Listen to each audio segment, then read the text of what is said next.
Welcome to Handmade Happenings. I'm Melissa, and today on screen I'm sharing my most recent attempt at making mozzarella cheese. And while that plays, I'll be talking about how my previous attempts have gone and what I've learned so far. When I started trying to make mozzarella, I tried a couple of different 30-minute, supposedly easy recipes, and I've never quite gotten them to turn out right. My first problem was that my curd never seemed to set well. And what this would result in is I would not get nearly as many curds as I was supposed to out of a gallon of milk. And then what I did have was so soft that I would go to strain it and it would just kind of explode and oftentimes just go straight through the colander. And that was just resulting in very little cheese. This problem proved to be probably the easiest one to solve. I sat down and read the bottle of rennet. Now, rennet is the ingredient that sets your milk and turns them into curds. So all these recipes usually call for them to set for the curds to set for like, I guess not that long because they're 30-minute recipes. So my bottle though said that it would set curds in 45 minutes. So I started leaving my curds to set for 45 minutes, sometimes even up to an hour. And that did solve that problem because then I was actually achieving what's called clean break, which is a cheesemaking term that means that your curds have set to the point that you need it to be. And so that solved that problem, but then the other problem that I was having that I haven't quite figured out yet was that the cheese was never stretching, and mozzarella cheese is supposed to stretch. So that was the next problem that I had to tackle. So while researching this problem, I was reminded that in addition to the 30-minute mozzarella recipe, there is a more, I guess you could call it, traditional recipe, which is cultured. And here I should probably explain the difference between the two, as far as how I understand it at least. For mozzarella to stretch, you need to acidify it. And the 30-minute version does this quickly by using citric acid. The cultured version does it much more slowly, using either a freeze-dried thermophilic culture or just yogurt. In my mind, it kind of is comparable to a yeasted bread versus a sourdough bread. In both cases, you get bread, but yeasted breads are faster and sourdough takes all day and sometimes even into the next morning. After some thought, I decided to go ahead and try a cultured recipe, and I did this for a few reasons. First, cultured mozzarella is supposed to have more flavor.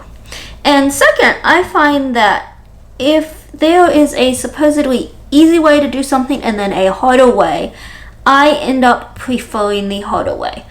Both for the results, because oftentimes if there's more work involved in a thing, it turns out better, depending, like in this case with the cultured mozzarella having more flavor. But also because I find that for me, the so-called easy way oftentimes is harder than the supposedly harder way. I don't know why that is, but that tends to be the case for me. So I started looking at the cultured mozzarella recipes, and for some reason, instead of picking an actual recipe to follow, I chose to follow a blog post that wasn't really meant to be like, oh, here's a recipe for mozzarella. It was just kind of detailing making mozzarella as they put it in real time. And unsurprisingly, that did not necessarily turn out well. My first attempt at a cultured recipe didn't set up, and after 2 hours it was like still mostly liquid. Basically, I gave up at that point, and the entire pan went to the pigs, who were very happy. And I went back to researching and discovered that I probably should have added calcium chloride. Now, this is something I already had because I knew that for a lot of cheeses, if you're trying to make them from pasteurized milk, you have to use calcium chloride, and that's to replace the calcium that is lost in the milk during the pasteurization process. And using it helps form a more solid coat. That said, I didn't use it because mozzarella is one of the recipes, at least the 30-minute ones, that does not need it, and the bottle of calcium chloride says right on there, do not use in stretch cheese. However, when I did some more research, I found that this has to do with the fact that a 30-minute mozzarella is acidified with citric acid very quickly. A cultured mozzarella needs the calcium added back in so that the culture can work to acidify it. At least that's how I understood it. I will link the post that I found about this in the description. Now, at some point during all of this research, I had found another cheese recipe that I wanted to try. And I know this kind of sounds like I just kept jumping from one recipe to another.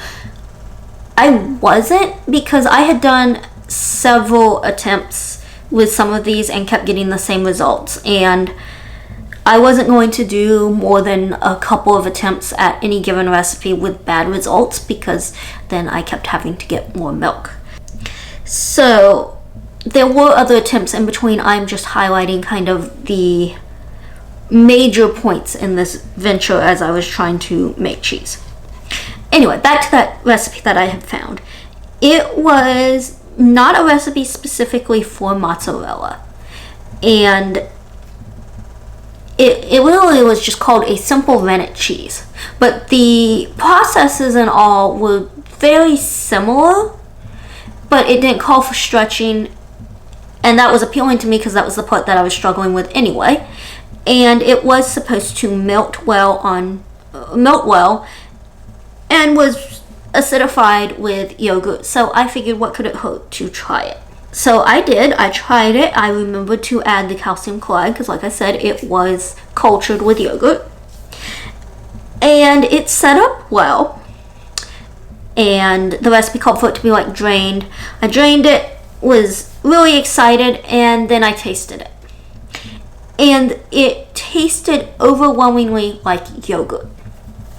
And that just was not going to work as a cheese, because for everyone in our household, no one likes yogurt. So that recipe was out. And I went back to the cultured mozzarella recipe that I had previously used, the one that didn't set up. And I tried it again, this time using calcium chloride. Got it to set up, but still can't get it to stretch. And I've done it a couple of times since then. So I am literally, in a way, back where I started with the 30-minute recipe. I'm getting good curds, but they're not stretching.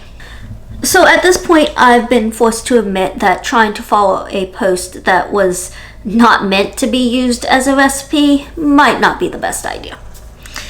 And that brings us to today. I am trying another batch, a smaller batch than what I've been doing in the past, and following an actual recipe to see what I end up with. But I am at the point where I am going to try and stretch the curds. And I'm going to be really honest, I don't think it's going to work. So I tried the stretch test and it didn't pass, really. That said, I don't know if I'm doing that right, so that could be part of it. I am trying to follow the recipe, which said 3 hours, so it's been a little over 3 hours actually. And so I'm just going to go ahead and try and see what I end up with.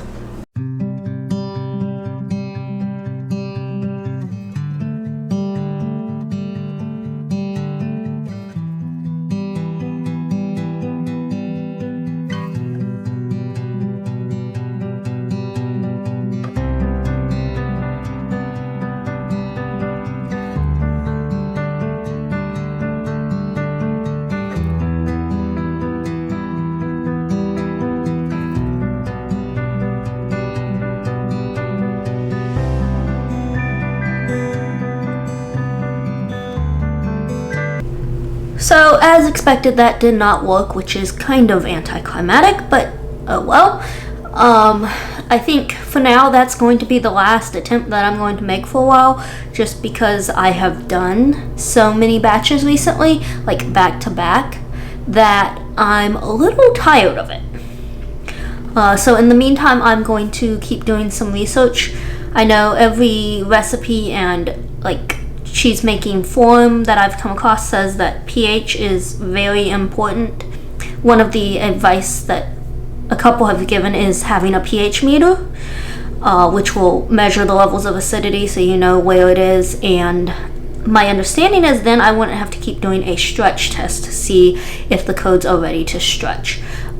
And I may have to give in and get one. I do know it's possible without it, but in this case, to me, I think I would like to take the guesswork out of this. If a pH meter can get me closer to that realm so that I'm not having to test every 30 minutes, that would be worth it compared to not having to have one.